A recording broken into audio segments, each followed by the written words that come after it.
kamu suka makanan-makanan seperti tape, kemudian kalau makan nasi goreng dipakai kecap bukan? Nah, bahan makanan yang kita konsumsi sehari-hari pada umumnya merupakan bahan makanan yaitu perpaduan antara beberapa jenis mikroorganisme. Nanti dikenal dengan istilah bioteknologi yang konvensional. Jika kamu suka video ini, jangan lupa beri like dan subscribe. Jangan lupa tanda lonceng. Nah, untuk bioteknologi ya nanti pembagiannya dibagi menjadi dua. Yang pertama ada disebut sebagai bioteknologi konvensional atau bioteknologi tradisional, dan yang kedua ada disebut sebagai bioteknologi yang modern. Pengertian bioteknologi. Bioteknologi adalah bidang penerapan biosains dan teknologi yang menyangkut penerapan praktis organisme hidup atau komponen selulernya pada industri jasa dan manufaktur serta pengolahan lingkungan. Penerapan bioteknologi yang berhasil akan mungkin tercapai apabila dilakukan pengintegrasian berbagai disiplin ilmu pengetahuan alam dan teknologi, termasuk mikrobiologi, biokimia, genetika, biologi molekuler, ilmu kimia, serta rekayasa dan teknik kimia. Tujuan bioteknologi yaitu untuk mencipta dan memanfaatkan isi alam dengan menggunakan jasa mikroba dan teknologi untuk memenuhi kebutuhan manusia. Prinsip daripada bioteknologi sejalan dengan tujuannya, yaitu penggunaan agen biologis seperti mikroorganisme, enzim, sel-sel hewan maupun sel tumbuhan, dan pemberdayaan gunaan teknologi industri untuk memperoleh produk dan jasa yang diperoleh dari alam. Yang pertama, bioteknologi konvensional atau tradisional.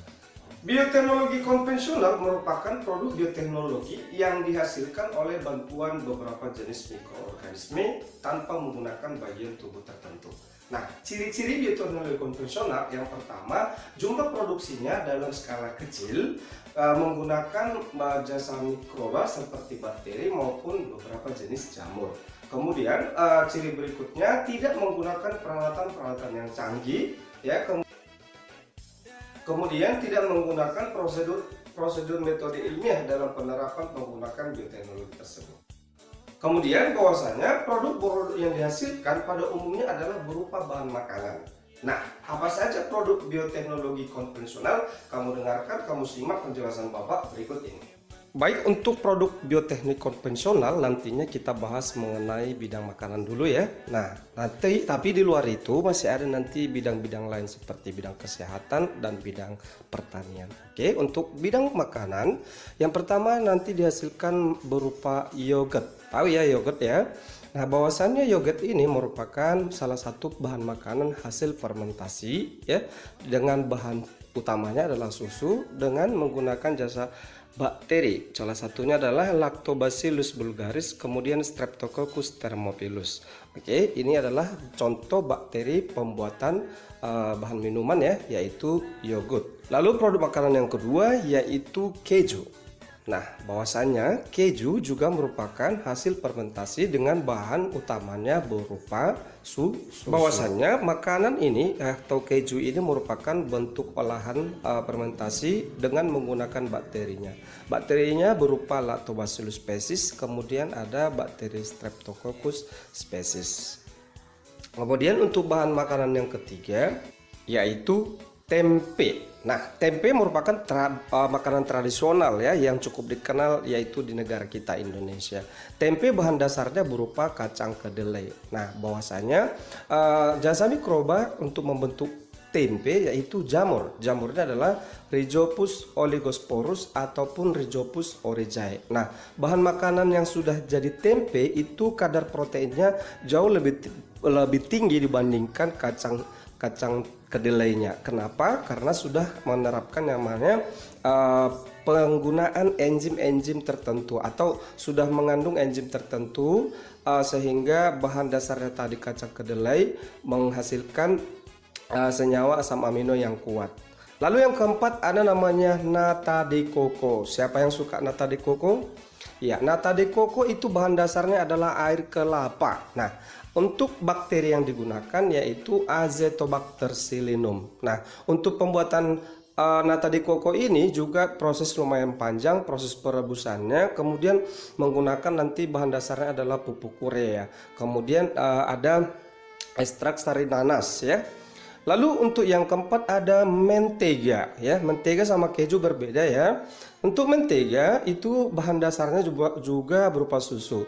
Nanti bakterinya adalah Streptococcus caemoris dan Streptococcus lactis. Ya, produk bahan makanan konvensional berikut yaitu tape. Ya, tape ini ada nanti versi tape singkong, ada juga nanti tape pulut yang hitam. Oke ya, tape itu juga merupakan hasil fermentasi yaitu ubi bahan utamanya dengan menggunakan jamur ya, jamur Saccharomyces cerevisiae ataupun boleh bakteri asam laktat yaitu Azotobacter azeti. Nah, untuk tape sendiri ada itu nanti tape pulut. Biasanya digunakan yang warna hitam ya atau pulut hitam, bukan pulut putih. Kenapa? Karena kadar air pulut hitam itu lebih rendah dibandingkan dengan kadar air pulut yang putih. Oke, makanan tape ini dia nanti terasa manis karena sudah mengandung yang namanya alkohol di situ ya. Oke, ini tape ini kan salah satu fermentasi ya atau respirasi aerob. Kemudian ada makanan berupa roti. Nah, roti ini kan dikembangkan ini ya, mengembang roti maksudnya. Nah, bahan makanan roti yang mengembang itu atau dari ukuran tambah besar itu, bahan dasarnya berupa tepung terigu ya, yang difermentasikan dengan menambahkan beberapa jenis ragi. Raginya berupa atau ragi atau jamur ya, berupa Saccharomyces cerevisiae. Nah, adonan-adonan pengembang roti itu kan ada dikasih tepung kecil ya. Tepung ya, serbuk tepung itu adalah raginya atau disebut dengan yes. Produk konvensional berikutnya yaitu kecap. Nah, bahwasanya kecap memiliki bahan dasar berupa kacang kedelai. Kacang kedelainya boleh nanti kacang kedelai hitam maupun kacang kedelai yang putih. Nah, untuk mikrobanya digunakan yaitu jamur. Jamurnya ya berupa Aspergillus venti, kemudian ada Aspergillus zojae. Nah, bahwasanya Aspergillus ini merupakan jamur kelas Ascomycota. Selain jamur juga boleh menggunakan bakteri yaitu Lactobacillus species. Jadi demikian penerapan konvensional di bidang bahan makanan. Nah, sekarang kita lanjutkan produk bioteknologi konvensional di bidang kesehatan. Apa saja contoh-contohnya? Berikut Bapak jelaskan untuk bidang kesehatan. Mikroba yang digunakan biasanya berupa jamur ya. Contohnya jamur Penicillium notatum. Oke, ini juga jamur berupa kelas Ascomycota ya. Nah, Penicillium ini diterapkan untuk membuat antibiotik ya, antibiotik penicillin untuk melawan bakteri Streptococcus. Oke. Selain Penicillium notatum ini juga ada lagi jenis Penicillium yang lainnya. Nah, berikutnya jamur Cephalosporium species. Nah, bahwasanya untuk jamur ini ya, ini merupakan antibiotik cephalosporin untuk melawan bakteri yang kebal terhadap penisilin tadi. Ya, sudah dibuat produk penisilin, dikambun lagi dengan jenis jamur cephalosporum tersebut. Lalu berikut untuk bidang kesehatannya ada lagi menggunakan bakteri ya. Selain jamur ada bakteri.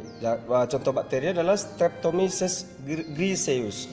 Nah, ini jenis bakteri yang digunakan untuk pembuatan antibiotik streptomycin, yakni untuk melawan bakteri yang kebal terhadap penisilin sama cephalosporin.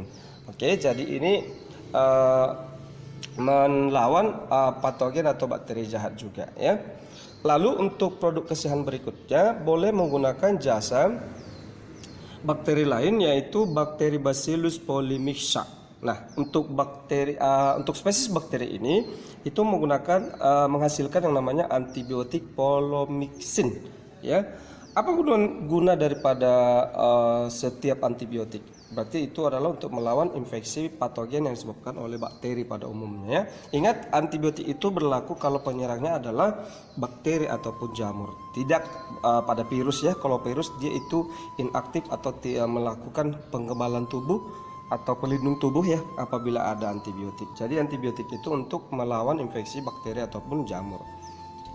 Setelah Bapak jelaskan konvensional di bidang pangan, bidang kesehatan, berikut ada juga di bidang peternakan. Oke ya, penggunaan jasa mikroba di bidang peternakan. Salah satu adalah bakteri Methylophilus ethylosporus yang digunakan sebagai pakan ternak. Lalu berikut ada protein dari jamur Fusarium graminearum yang digunakan sebagai pakan ternak. Oke, ini hasil fermentasi untuk menghasilkan bahan makanan pada ternak. Materi berikutnya yaitu dampak bioteknologi konvensional bagi kehidupan, ya. Pastinya ada yang berupa dampak positif, ada juga dampak negatif yang dihasilkan bioteknologi konvensional tersebut. Oke, kita lihat untuk bioteknologi konvensional. Secara positif, ya, itu berkembangnya produksi bahan makanan seperti tempe, kemudian ada tadi yogurt, kecap dan sebagainya, ya. Nah, menggunakan jasa apa tadi? Beberapa jenis bakteri maupun jamur. Kemudian fermentasi menambahkan vitamin tertentu, enzim tertentu dalam mengolah bahan makanan, ya, seperti tempe, ya, itu sudah menghasilkan enzim-enzim tambahan sehingga asam aminonya itu semakin banyak.